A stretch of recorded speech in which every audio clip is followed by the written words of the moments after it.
na sua agenda. Pai, obrigado por esse ajuntamento. Só o Senhor poderia ter feito todas essas coisas. Seja grato ao Senhor, queridos.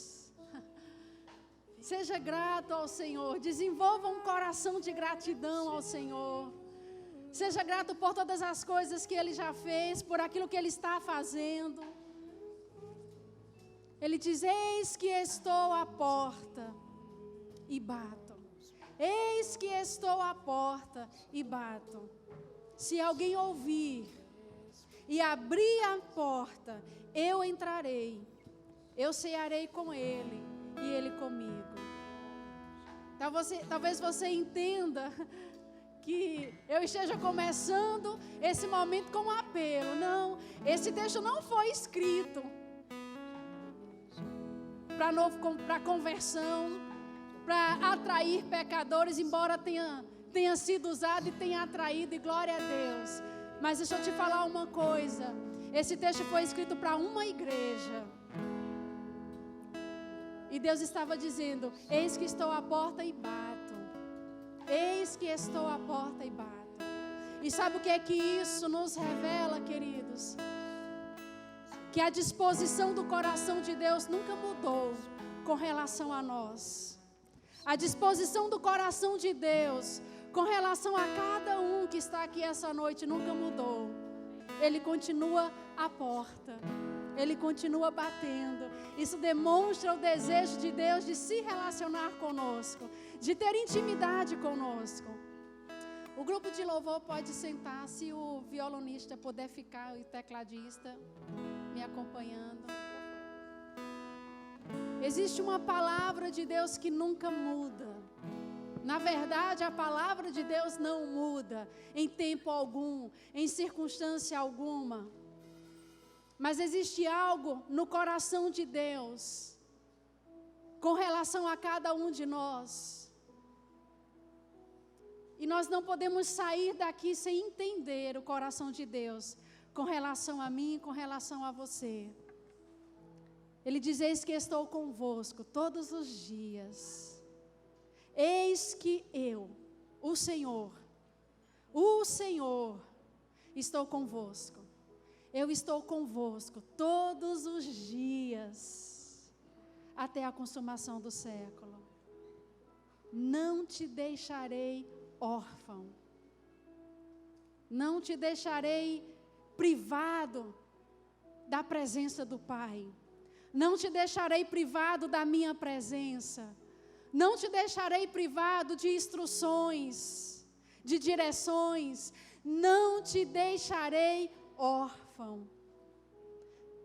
Sabe o que isso significa? Que nós não estamos sozinhos. Você não está sozinho. Você não está desamparado. Você não está como aqueles que estão no mundo perdidos, sem esperança, sem futuro. Não, você não é um deles. Ele disse que não nos deixaria órfão. E Ele disse: nunca te deixarei, de maneira alguma. Sabe o que isso significa? Que não existe hipótese, não existe possibilidade, não existe nada que mude o coração de Deus com relação a isso. De maneira alguma te deixarei, nunca e jamais te abandonarei. Não te deixo, não te desamparo. Não te deixo e não te desamparo. Você pode não ter os olhos dos seus pais sobre você. Você pode não ter o coração da sua liderança sobre você. Talvez você não seja uma pessoa de muitos amigos. Mas você nunca está só. Você nunca está só. Talvez você não seja o cara da sala de aula, da igreja. Talvez você não seja aquela menina. Talvez você não seja aquela tão popular. Mas talvez aquela que é tão popular, ela esteja só, no meio de tantas pessoas. Mas você pode estar sozinho fisicamente, mas saciado mas saciado.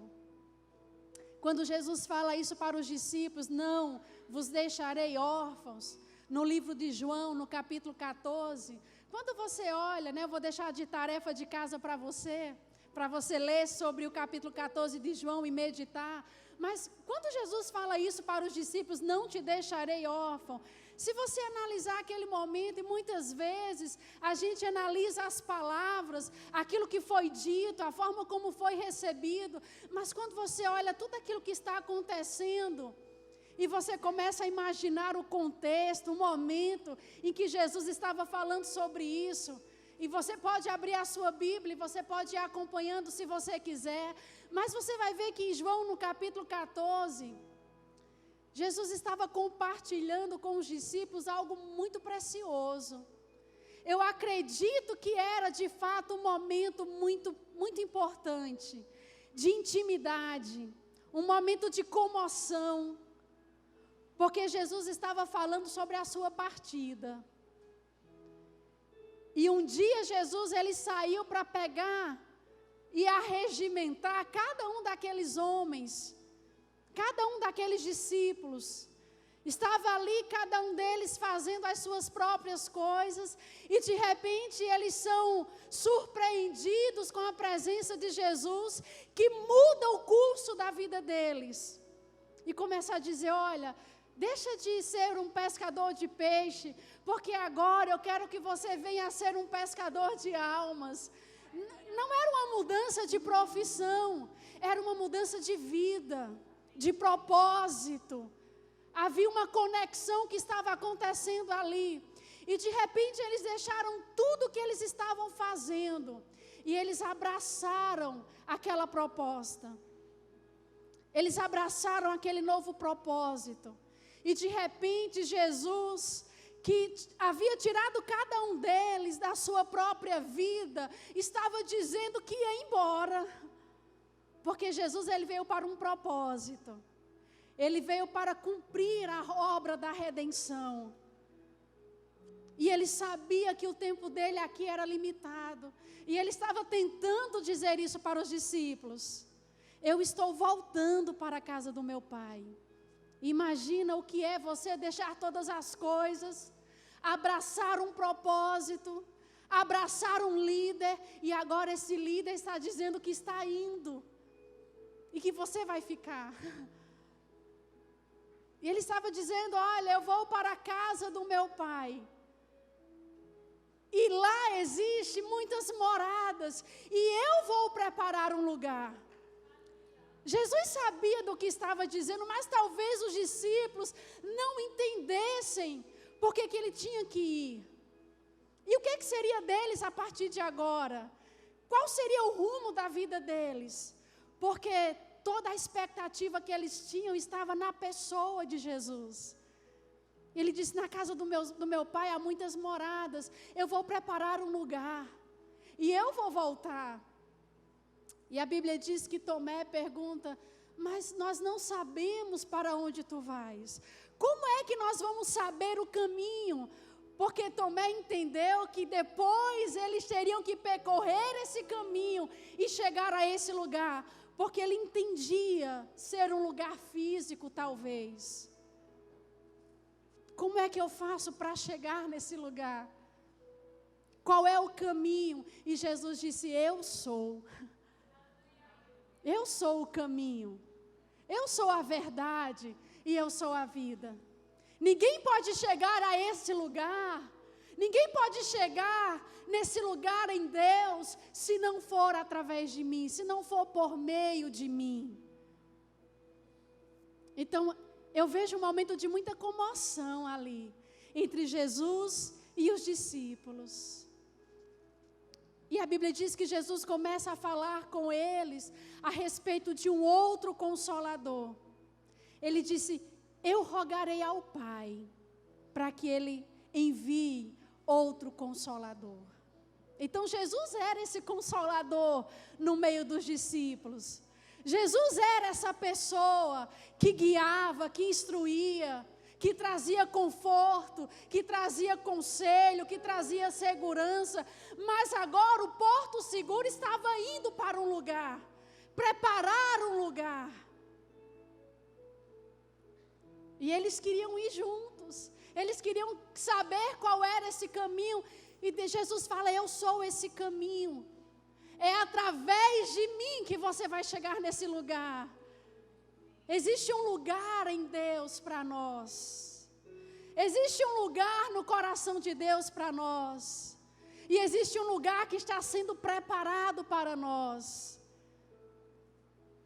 Mas ele disse: enquanto eu não volto para buscar vocês, eu vou rogar ao Senhor, e Ele vai enviar outro Consolador. Outro da mesma espécie que Ele, que faria um trabalho parecido,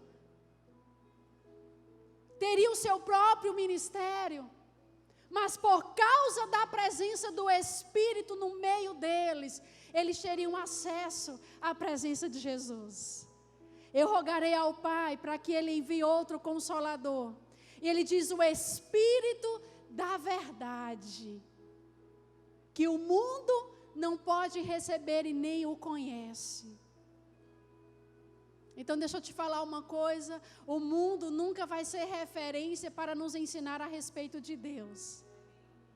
O mundo não é referência. Não é o mundo que nos aponta o caminho para Deus. Não é o mundo que nos ensina sobre Deus. Não é o mundo que vai nos revelar Deus. Não é o mundo que vai nos ensinar a palavra de Deus. Ele disse que o mundo não ia poder receber do Espírito Santo, porque o mundo não conhece, não o vê. Mas Jesus falou uma coisa para os discípulos: vocês o conhecem, porque Ele habita convosco. Talvez os discípulos nunca tivessem ouvido falar sobre o Espírito da verdade, sobre a presença do Espírito Santo, mas eles já conheciam, porque através da presença de Jesus, eles tinham acesso à presença do Espírito. Porque a Bíblia diz que Jesus, ele foi ungido com o Espírito. Então, quando Jesus operava, quando Jesus se manifestava, quando o poder que estava em Jesus operava e se manifestava, aquilo era a manifestação do Espírito Santo. E ele disse: vocês o conhecem, porque ele habita no meio de vós. Mas haverá o dia em que Ele habitará em vós. Não era uma presença mais no meio deles. Jesus estava falando de uma presença que se faria dentro do homem. E quantos sabem que nós carregamos a presença do Espírito Santo? Quantos sabem que nós carregamos da vida de Deus? Às vezes a nossa expectativa está sempre no outro.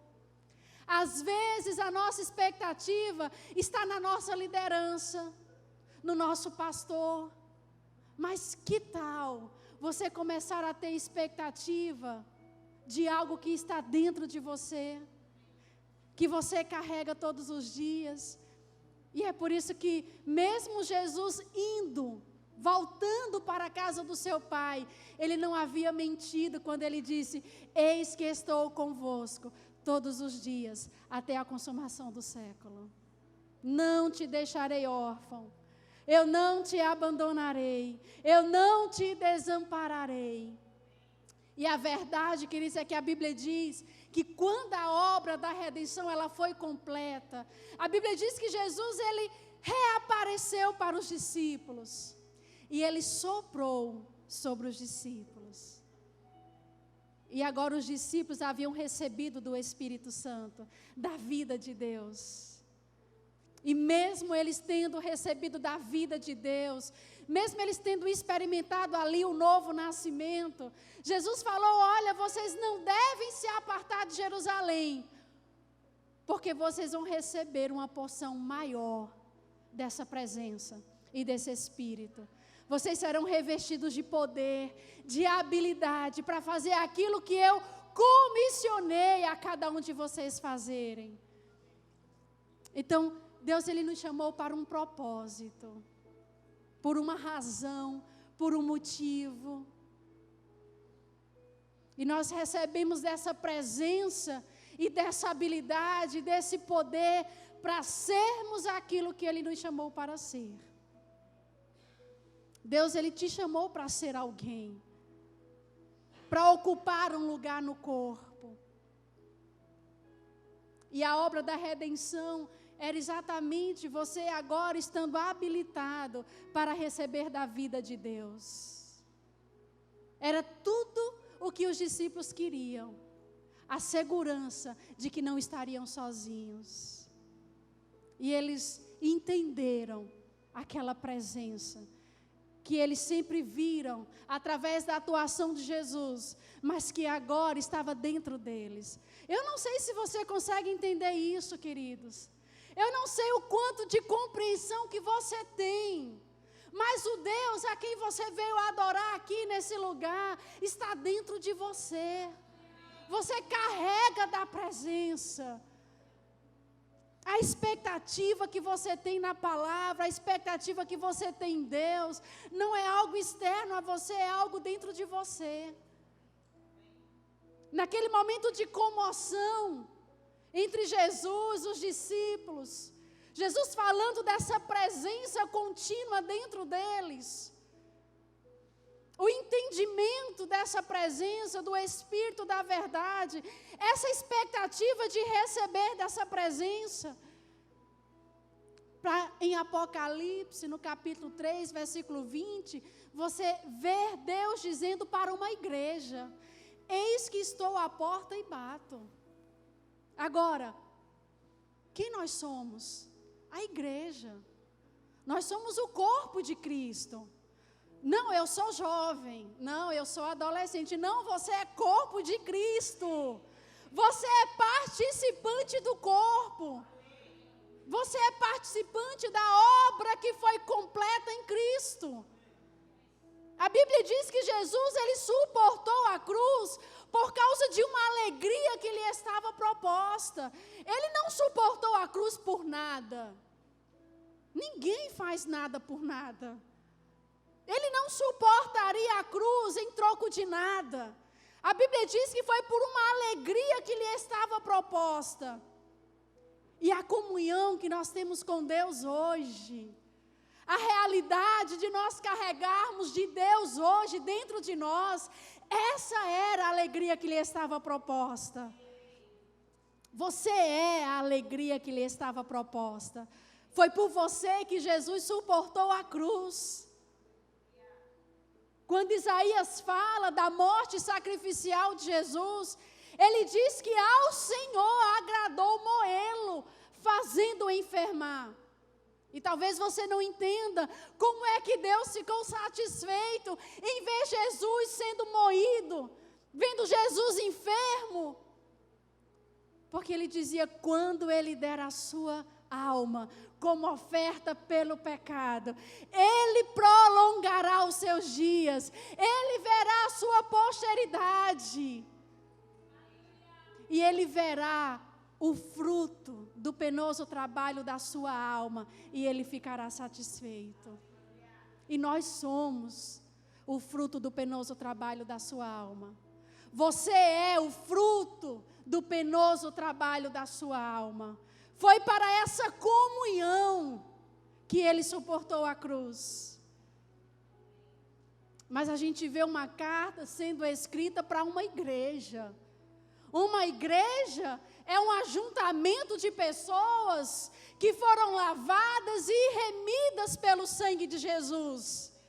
Trata de um povo que nasceu de novo. Trata de um povo que foi resgatado do império das trevas e foi transportado para o reino do Filho do seu amor. Trata de um povo que nasceu de novo, não da vontade de um homem, mas da vontade de Deus. Nasceu de uma semente incorruptível. E para esse povo, Deus manda uma carta: eis que estou à porta e bato. Epa, tem alguma coisa errada aí. Tem alguma coisa errada aí. Eis que estou à porta e bato. Se alguém ouvir e abrir a porta, eu entrarei, cearei com ele e ele comigo. Como algo assim pode estar sendo dito a uma igreja? Por que nós estamos aqui como igreja e Deus está lá fora batendo a porta? Porque era isso que estava acontecendo. Havia uma igreja. E a carta que foi enviada a essa igreja é: olha, Deus está fora. Ele é a razão de estarmos aqui. Ele é o motivo de estarmos aqui. Ele é a razão de acordarmos todos os dias. Ele é a razão de nos levantarmos todos os dias. E como Ele pode estar fora da minha vida e não sendo participante da minha vida? Se alguém ouvir. Então havia muita gente com ouvidos tapados. Era uma igreja que havia perdido o propósito, que havia perdido a comunhão. Era uma igreja tão cheia de si mesmo que achava que não precisava mais dele. Cuidado para não nos encontrarmos assim, tão cheios de nós mesmos, tão cheios do conhecimento da palavra, a ponto de acharmos que nós não precisamos mais dele, a ponto de acharmos que nós somos o bastante em nós mesmos. E um dia, a gente ouvir alguém dizer: ei, ele está à porta, batendo, esperando que um dia você ouça: eis que estou à porta e bato, se alguém ouvir. Esse é o tempo de nós abrirmos os nossos ouvidos, queridos. Esse é o tempo de abrirmos o nosso coração e de entendermos e buscarmos respostas. Por que nós estamos aqui? Qual é a razão desse ajuntamento? A razão de tantas pessoas estarem trabalhando por tanto tempo? A razão da igreja estar arrumada da forma diferente? Ei, não é para a gente brincar. Não é para a gente tirar apenas onda um com o outro. Isso é muito bom. Faz parte. Tirar onda, faz parte de brincar. Mas esse não é o motivo. Essa não é a razão. Estamos aqui para ouvirmos dele, para recebermos dele, para termos um coração para ele. Ele não pode estar fora desse ajuntamento. Você entende? Você não pode vir aqui com seus amigos e esquecer a razão de você estar vindo, a ponto de tantas coisas acontecerem aqui e você não receber nada, nada em você mudar e você voltar para casa da mesma forma. Ele é o motivo, ele é a razão. Nós não podemos desprezar a presença de Deus nesse lugar. Nós não podemos desprezar a presença de Deus em nós. Nós não podemos desprezar essa presença que nós carregamos em todos os lugares. Para onde vamos? Ele não se ausenta de nós. Ele não se aparta de nós. Ele pode estar dentro de você, sem ser visto, sem ser percebido. E eu me pergunto, como é que pode nós carregarmos dentro de nós uma presença que é tão poderosa e ainda assim desprezar? E ainda assim não perceber essa presença? E ainda assim sobejar essa presença? Era o que a igreja em Apocalipse estava fazendo. Desprezando a presença de Deus, desprezando as suas instruções, desprezando a sua intimidade com Deus. E se isso está na palavra para nos alertar, para nos advertir, porque talvez esse texto fale de mim, porque talvez esse texto esteja falando de uma realidade nossa. Estamos tão envolvidos com tantas coisas que nós esquecemos qual é a razão de todas essas coisas. E Ele é a razão. A intimidade com Deus é a razão. O reverenciar a sua presença é a razão. Você sabe que Deus tinha uma aliança e tem uma aliança com o povo de Israel, amém? Você sabe disso. Agora deixa eu te falar uma coisa, eu não quero exceder no meu tempo de agora, para a gente não comprometer a programação, mas eu quero liberar você e eu quero que você vá pensando sobre essas coisas. Os judeus, desde que eles foram formados, que eles esperavam pelo Messias, eles esperavam por Jesus, pela salvação. E quando você olha para a vida de Israel e a forma como Deus foi conduzindo Israel, você vai ver que a todo momento Deus falou do dia da salvação. Deus falou do Messias. Desde do Éden, ele disse, olha, a semente da mulher vai esmagar. O descendente da mulher vai esmagar a cabeça da serpente. Vai esmagar a autoridade do diabo. E a Bíblia diz que assim foi, que ele despojou todo o principado e toda a potestade na cruz do Calvário. Para Abraão, quando Deus entra em aliança com Abraão, ele diz, olha, no teu descendente, da tua semente, todas as famílias da terra serão abençoadas, serão alcançadas. E para Israel, ele disse, olha, eu vou suscitar um profeta do meio de vocês. E quando você lê todo o Velho Testamento, você vai ver que a todo momento, Deus estava apontando e falando de Jesus, da salvação, do verbo de Deus.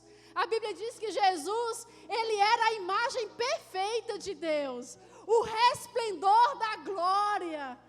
E a Bíblia diz que o verbo, que é Jesus, que é a palavra, ele se fez carne e ele habitou em nosso meio.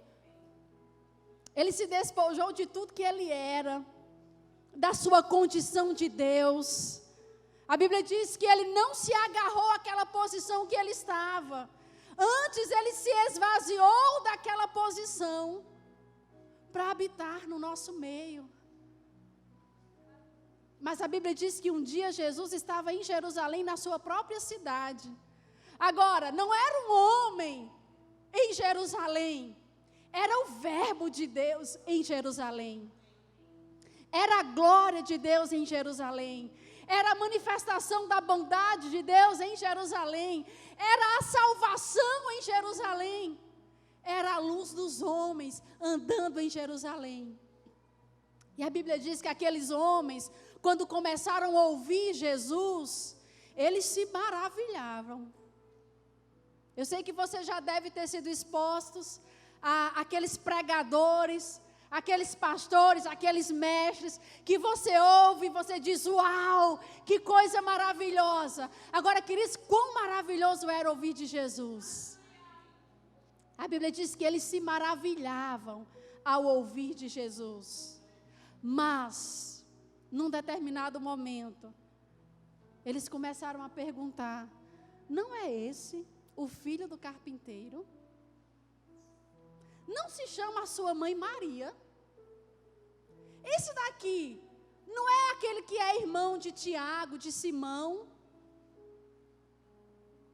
As suas irmãs não são aquelas que andam no meio da gente? E eles deixaram de ver a salvação. Deixaram de ver o resplendor da glória. Deixaram de ver a luz do mundo. Porque começaram a atentar para o que era natural.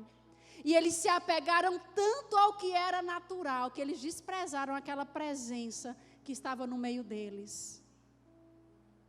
A Bíblia diz que ali Jesus operou milagres.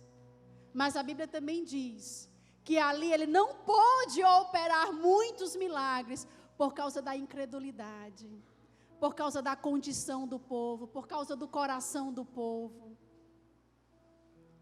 Pessoas que foram alcançadas por Jesus naquele dia, elas tiveram a sua vida mudada. Porque houve uma intervenção de Deus na vida delas. Mas quantas pessoas estavam em Jerusalém, em condição muito pior, vivendo seus flagelos, vivendo as suas misérias, vivendo as suas mazelas, esperando por uma intervenção de Deus para mudar tudo aquilo. E eles estavam bem diante da intervenção de Deus. mas estavam tão apegados a coisas naturais, que nada mudou na sua vida. Nada mudou na sua vida. Nada havia mudado na vida daqueles homens. Estavam diante da salvação, diante do resplendor da glória, diante da bondade de Deus. Estava ali em Jesus um homem ungido para libertar, para curar, para salvar, para anunciar o reino, para mudar a história daquela cidade.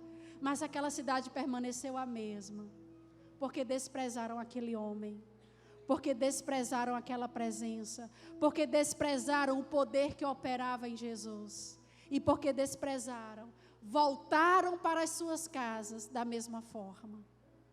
A Bíblia diz que ali ele não pôde fazer muitas coisas, por causa da condição, por causa do coração. Eu penso que isso já é muito ruim.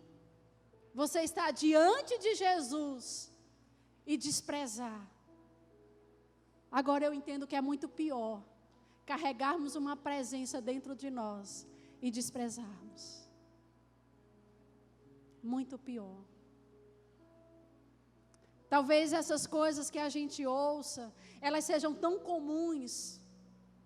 Nós carregamos a presença de Deus, maior é o que habita em mim do que aquele que está no mundo, e tal, e começa a virar frases bonitas, mas sem vida. E é a verdade. Você carrega dentro de você o Espírito da verdade. Você carrega dentro de você a presença de Deus. Aquilo que você precisa, a intervenção de Deus que você precisa, a resposta que você veio buscar, está dentro de você. Tudo que você precisa fazer é reverenciar aquele que você carrega dentro de você. E quando você começar a reverenciar essa presença que você carrega, quando você começar a ter intimidade com essa presença, a sua expectativa nunca mais vai estar nos seus pais. A sua expectativa nunca vai estar na sua liderança. A sua expectativa nunca vai estar no homem, no pregador. A sua expectativa estará sempre em Deus. E quando a nossa expectativa está nele, nós não seremos frustrados. A intervenção acontecerá. A resposta virá. As instruções virão. Porque nós decidimos desenvolver um relacionamento de intimidade. Não é possível que Ele esteja dentro de nós, ainda pedindo para ser participante da nossa vida. Porque isso é possível, queridos. Isso é possível porque nascer de novo é uma coisa, desenvolver intimidade, buscar a presença é outra coisa.